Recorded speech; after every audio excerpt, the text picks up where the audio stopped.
हर रात की तरह बबलू की चाय की दुकान पर गांव के लोग चाय पीते हुए बात कर रहे हैं। और बबलू भाई, दुकान कैसी चल रही है? बस भाई, भगवान की दया से सब बढ़िया चल रहा है। लेकिन अगली रात शंभू, तूने सुना वो बगल वाले गांव में पिछले हफ्ते क्या हुआ? नहीं रे भाई, क्या हुआ था?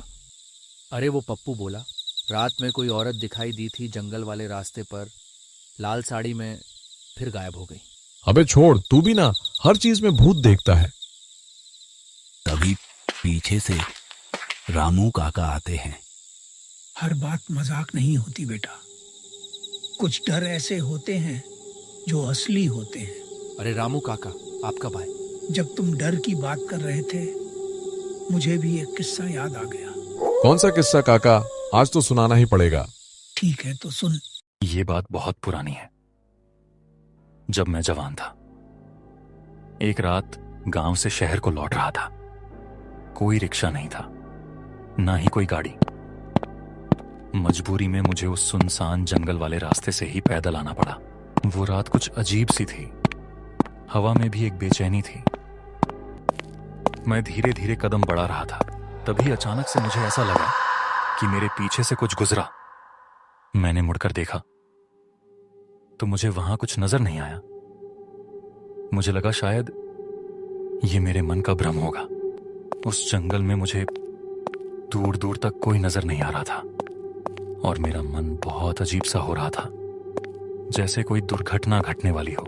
मैंने जैसे तैसे खुद को समझाया और आगे कदम बढ़ाए, मगर अब हर कदम के साथ ऐसा लग रहा था जैसे कोई मेरी हर हरकत पर नजर रख रहा हो, जैसे किसी की आंखें अंधेरे में मुझे घूर रही हों। तभी रास्ते में मुझे एक काली बिल्ली दिखी। वो बिना पलक झपकाए मेरी तरफ घूरे जा रही थी, जैसे कि मुझसे कुछ कहना चाह रही हो। अचानक से वो बिल्ली घुर्रा कर मेरा रास्ता काट कर चले गए। मैंने ज्यादा परवाह न करते हुए आगे बढ़ने का सोचा। कुछ अजीब सा लग रहा था और मेरे अंदर अजीब सा डर बैठा हुआ था। तभी एक आवाज आती है, बाबूजी, आपको कहाँ जाना है? मैंने मुड़ कर देखा। वहां लाल साड़ी में एक औरत खड़ी थी, गांव की ओर। पर आप इतनी रात को यहाँ क्या कर रही हैं? मैं भी उधर ही जा रही हूँ, साथ चलें? हमने साथ चलने का तय किया। उस समय वो बस एक आम औरत लगी, लेकिन मेरी रूह जैसे कांप रही थी, जैसे कोई अनदेखा खतरा मेरे पास चल रहा हो। और दोनों चलते रहते हैं। पीछे हल्की सी हंसी की आवाज आती है, बहुत धीमी, जैसे किसी ने दबी आवाज में हंसी हो। मैं डरते हुए पीछे मुड़ा। मैंने नजरें उसके चेहरे की तरफ उठाई और उस पल कुछ ऐसा देखा जो जिंदगी भर नहीं भूला। मेरी आंखें एकदम चौंक गई। औरत ने धीरे धीरे चेहरा उठाया। उसका चेहरा सफेद, आंखें खून जैसी लाल और उसकी मुस्कान जैसे किसी मुर्दे की। तो तुम कौन हो? मैं वही जिसकी कहानी तुमने कभी नहीं सुनी। मैं वही हूं जो हर अमावस की रात इस रास्ते पर किसी का इंतजार करती हूं।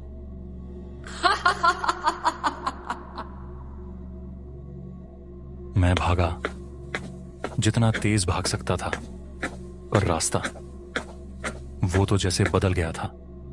हर पेड़ एक जैसा, हर मोड़ एक जैसा, और वो चुड़ैल मेरे पीछे हवा की तरह।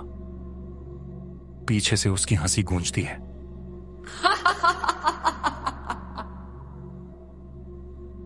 उस रात में जैसे तैसे भागकर बच गया। अचानक से बारिश होने लगी। रास्ता समझ नहीं आ रहा था और हर तरफ सन्नाटा था, बस मेरे कदमों की आवाज और दिल की धड़कनें। रास्ते में एक अकेला मकान दिखता है तो मैं बारिश से बचने के लिए वहां चले जाता हूँ। क्या मैं थोड़ी देर के लिए यहाँ रुक सकता हूँ? बारिश बहुत तेज है।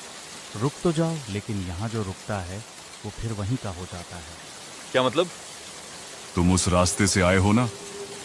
वो लाल साड़ी वाली का इलाका है वो। उसने तुम्हें देख लिया होगा। अब तुम जहां भी जाओगे वो तुम्हारे साथ जाएगी। आप जानते हैं उसके बारे में? जानता हूं, बहुत कुछ जानता हूं, लेकिन हर चीज की कीमत होती है। जानना भी एक श्राप होता है। तू भाग नहीं सकता। जिस रास्ते से तू आया है वो रास्ता अब तेरा नहीं रहा। क्या मतलब? आप मुझे डराने की कोशिश क्यों कर रहे हो? मैं तुझे बचा सकता हूँ, लेकिन उसके लिए तुझे मेरे साथ आना होगा। एक जगह है जहाँ तू सच्चाई को अपनी आंखों से देखेगा। लेकिन कहाँ? चल मेरे साथ। जंगल के अंदर एक जगह है जहाँ वो पहले दिखाई दी थी, वहीं से सब शुरू हुआ था। हम दोनों साथ चलते हैं, तभी मेरे मन में एक सवाल आता है। भाई आप कौन हो और आपको इतना सब कैसे पता है? क्योंकि मैं भी कभी उस रास्ते से गुजरा था और अब मैं सिर्फ एक नाम रह गया हूँ। वो आदमी अचानक से पीछे मुड़ता है। उसकी ये बात सुनने से ज्यादा डर मुझे उसकी लाल आंखें देखकर लगा। मैंने अपने कदम पीछे की ओर बढ़ाए और उस जंगल से भागा। उस रात मैं क्या देख बैठा था, ये आज भी सोचता हूं तो रूह कांप उठती है। उसकी आंखों की लाल चमक, वो आवाज। शायद मैं एक और कदम लेट हो जाता तो आज यहां नहीं होता। मैं बहुत थक चुका था। थकान और डर के मारे मैं वहीं बेहोश हो गया। सुबह आंख खुली तो मैंने पाया कि मैं किसी खेत में था। मैं यहां कैसे आया? क्या वो सब सपना था? लेकिन इतना डरावना सपना। मैं जैसे तैसे गांव पहुंचता हूं। एक बुजुर्ग से बात करता हूं जो वहीं पर खड़े थे। बाबा, यहां से उस पुराने जंगल वाले रास्ते पर एक घर है, मैं वहां गया था। तू उस जंगल में गया था? अरे वो जगह तो सालों से बंद पड़ी है बेटा, वहां तो कोई भी नहीं जाता। पर वहां एक आदमी मिला था, वो मुझे कहीं ले जा रहा था। उसकी आंखें लाल हो गई थीं और एक औरत भी। फिर मैं भागा, तभी एक और बुजुर्ग आते हैं।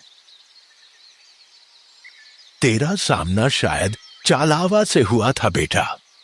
यहां एक औरत रहती थी, लाल साड़ी में, सफेद शरीर, लाल आंखें, किसी से भी रूप बदलकर मिल जाती थी। तो वो लाल आंखें वाला आदमी असल में वही थी? काका फिर क्या हुआ, आप बचे कैसे? पता नहीं बेटा, किस्मत ने बचा लिया। लेकिन एक बात याद रखना, अगर कभी कोई अनजान रास्ता दिखे और कोई अजीब इंसान बुलाए तो पीछे मत जाना, कभी नहीं।